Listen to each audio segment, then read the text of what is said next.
Mann, tritt für mich ein, so wie ich für dich eingetreten bin. Britain stood as the sole country in Europe still resisting Germany.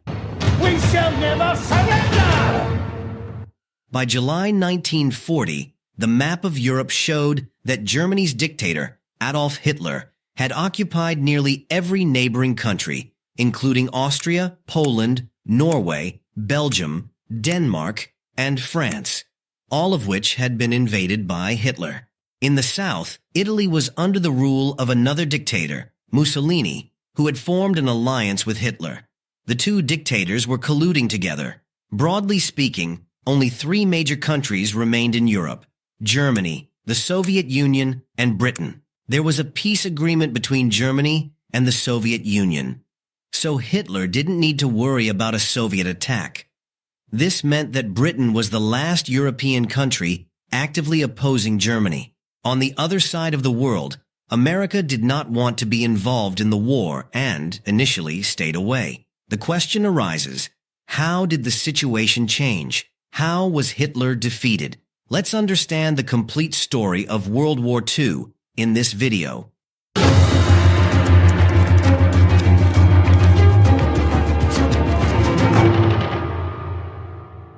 This video is the second part of my World War II series. In the first part, I explained how World War II began. In this installment, I'll explain how World War II ended and how Hitler was ultimately defeated. In case you haven't watched the first part, the link will be in the description. You can watch it later. Hitler believed that since the war seemed to be tipping in his favor, Winston Churchill would want to sign a peace treaty with him, thinking Churchill wouldn't want to put his country at risk given the strengthened position of the German army. However, the opposite happened.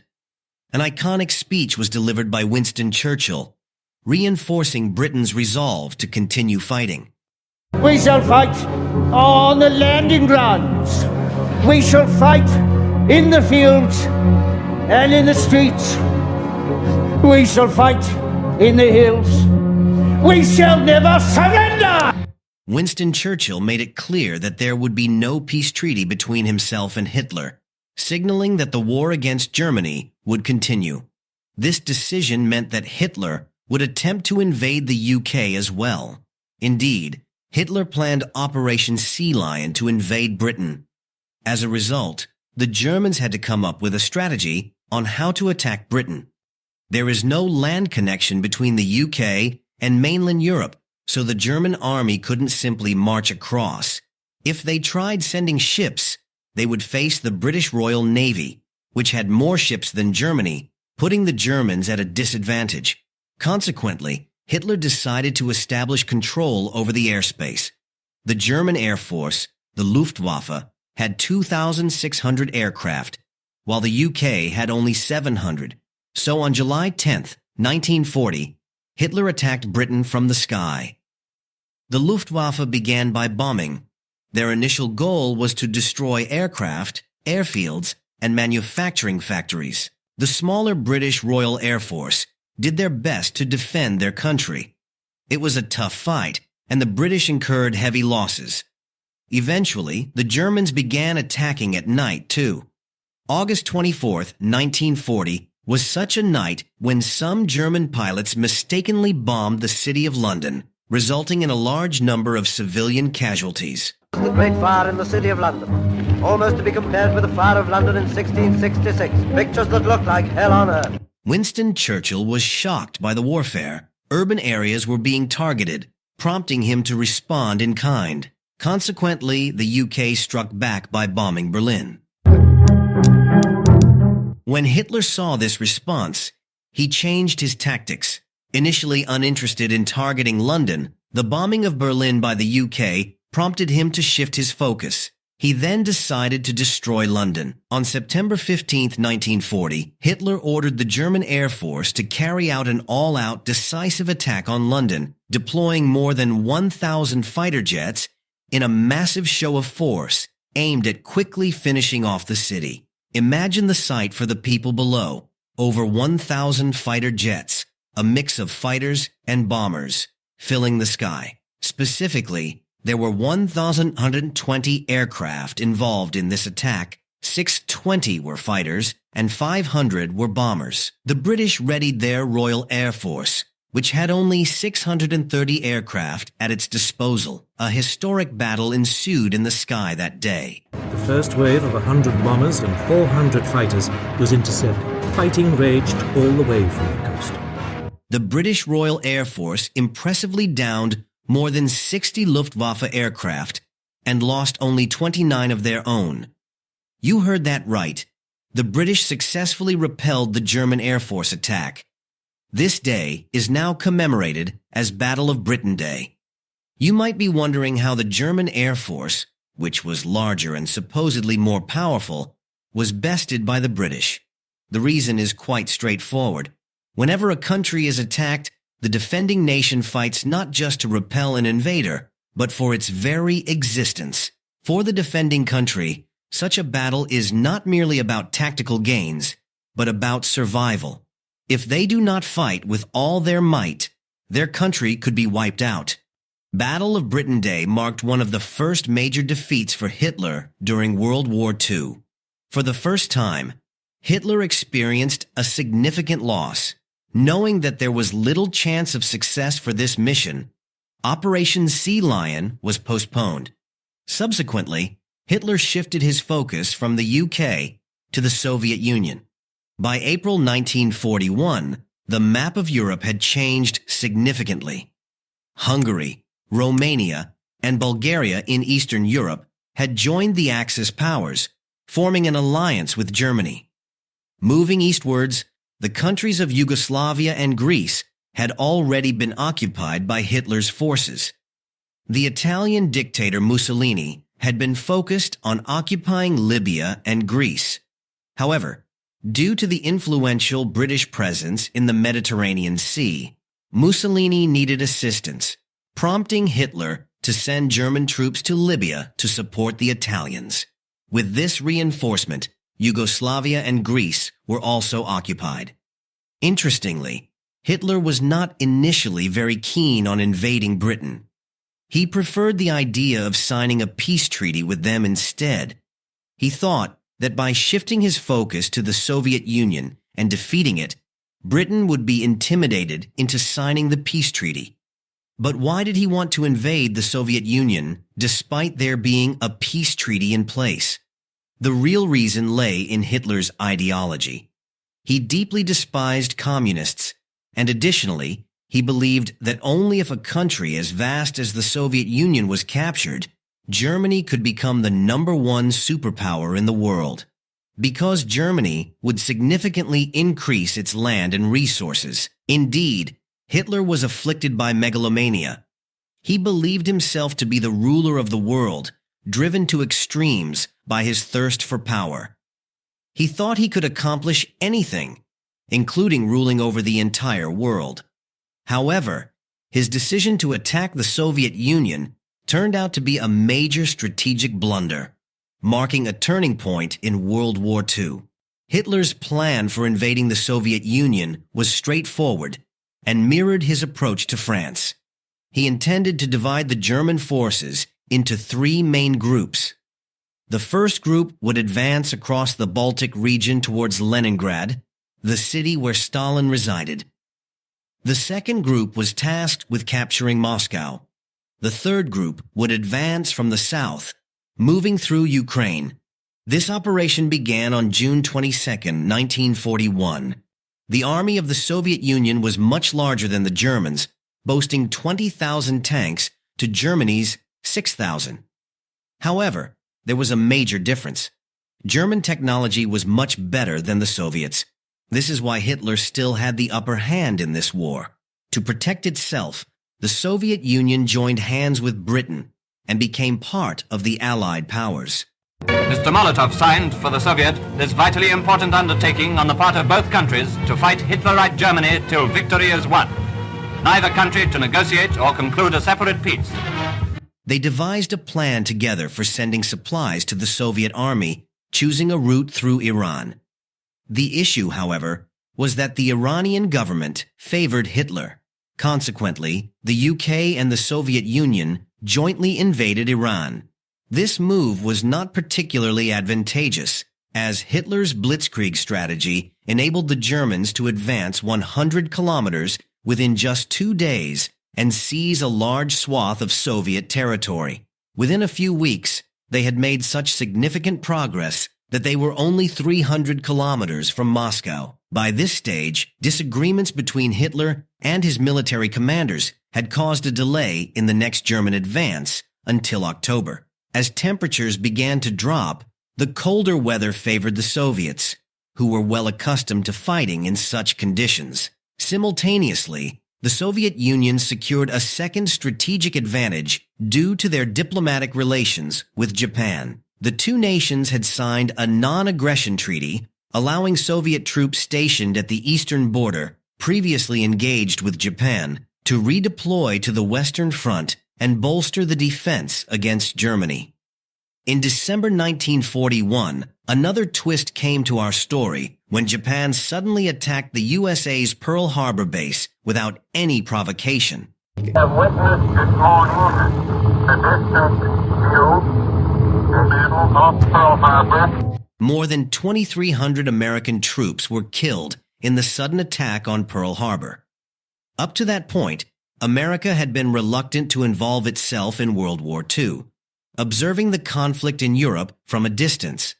Having endured significant losses in World War I, the United States preferred to remain neutral. However, the unprovoked attack on Pearl Harbor was the final straw. Subsequently, America officially declared war against Japan and entered World War II. I ask that the Congress declare a state of war has existed between the United States and the Japanese Empire. America spent a few months preparing for war before fully engaging in the conflict. By early 1942, countries like Thailand and Cambodia had already been invaded and occupied by Japan. By mid-1942, Hitler shifted his focus to the southern Soviet Union, targeting their supply chain from Iran in an effort to disrupt it. This decision led to a devastating battle in the city of Stalingrad, where the Soviet army could successfully defend itself against the German army. On the other side of the globe, Allied forces from America launched attacks against Japanese territories in the South Pacific. This conflict is known as the Battle of Midway. 4 important Japanese aircraft carriers and supplier carriers were destroyed in June 1942. In the Battle of Midway, the Japanese carrier fleet, the mightiest in existence, was utterly destroyed. Japan, at the height of her military power, lost not only a major naval engagement, but in a single day doomed the Japanese Empire to ruin and defeat. By the end of 1942, the British Army had successfully driven German and Italian forces out of Egypt. Meanwhile, the Battle of Stalingrad continued.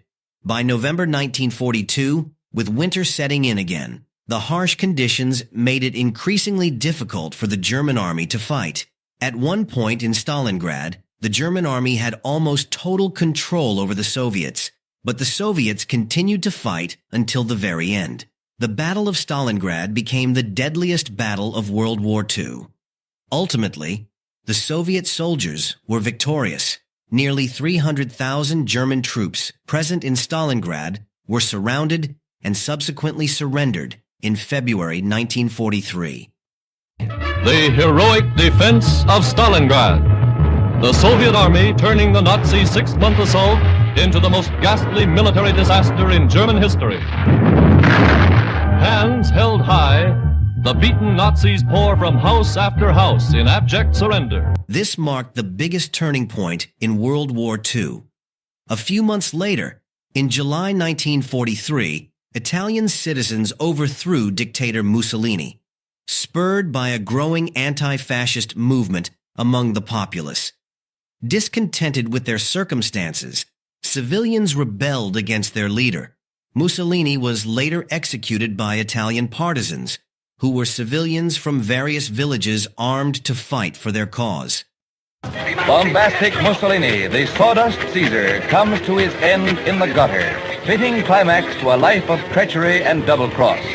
He led his country to ruin when he threw his lot in with Hitler. A new government was formed in Italy, and this new administration decided to cease hostilities against the Allied forces. Gradually, confidence among the Allied nations rose that they could indeed defeat Hitler.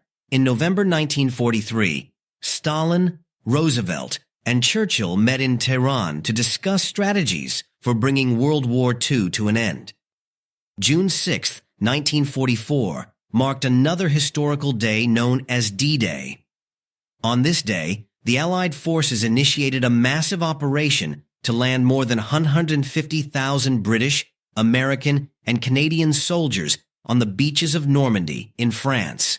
Their mission was to engage the German army on land and liberate France, marking the first significant return of the British Army to combat on the ground against the Germans since the Dunkirk evacuation years earlier.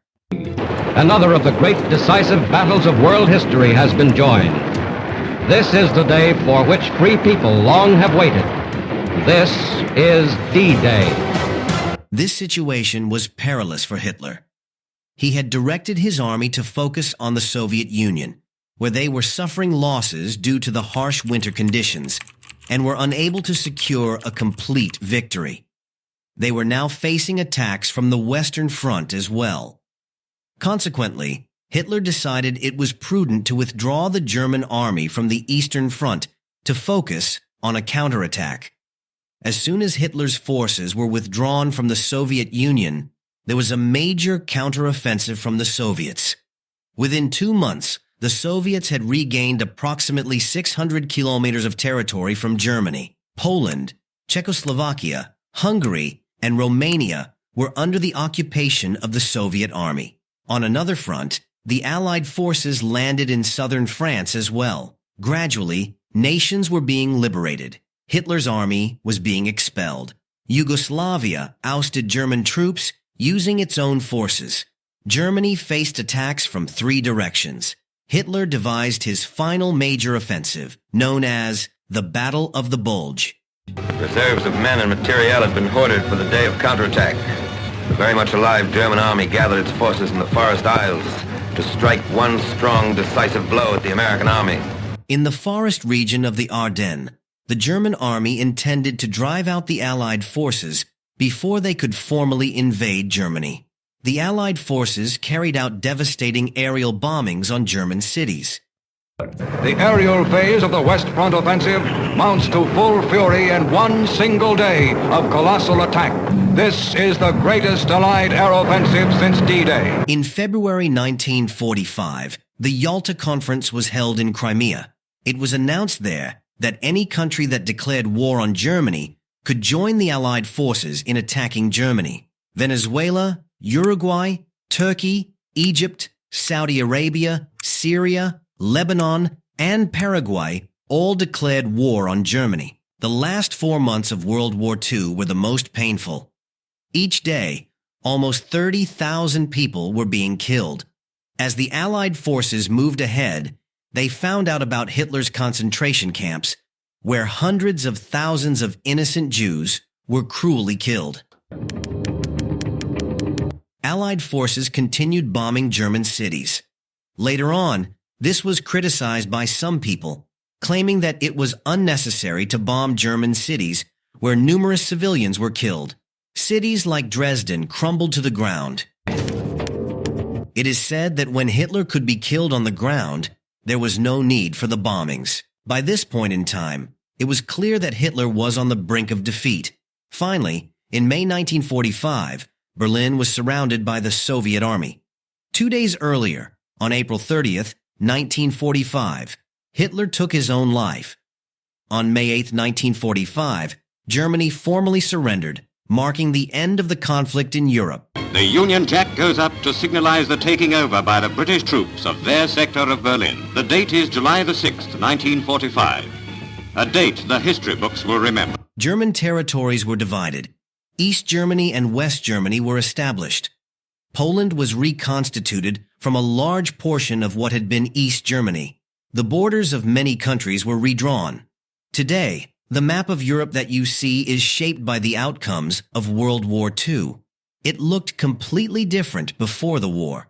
When the new government was established in Germany, they developed friendly relations with France, ending the long-standing animosity between the two nations. Initially, to promote cooperation, the European coal and steel community was created to facilitate trade in coal and steel between them. Some years later, neighboring countries like Italy and Britain also joined, taking trading to the next level. Eventually, in 2000, the European Union was formed, an organization that has effectively erased borders between European countries. Thanks to these developments, there has been no other war like World War II to date. In October 1945, the United Nations was established to ensure that no more world wars occur. They have made a beginning, a brave beginning, that can build a mighty structure for peace. Out of a world of agony and total war has come a charter that must mark a turning point in human history. A new way lies ahead. After this, the frameworks of the World Bank, IMF, and NATO were established. You might have noticed that the permanent members of the United Nations were actually the countries that were the Allied forces in World War II. An interesting fact that I haven't mentioned yet is that after Germany's surrender, World War II was not over. Japan took another 2 months to surrender. In July 1945, Japan was given an ultimatum to surrender, but this ultimatum was ignored.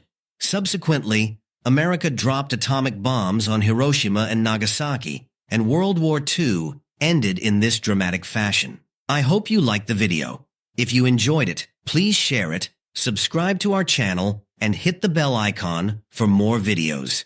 Thanks.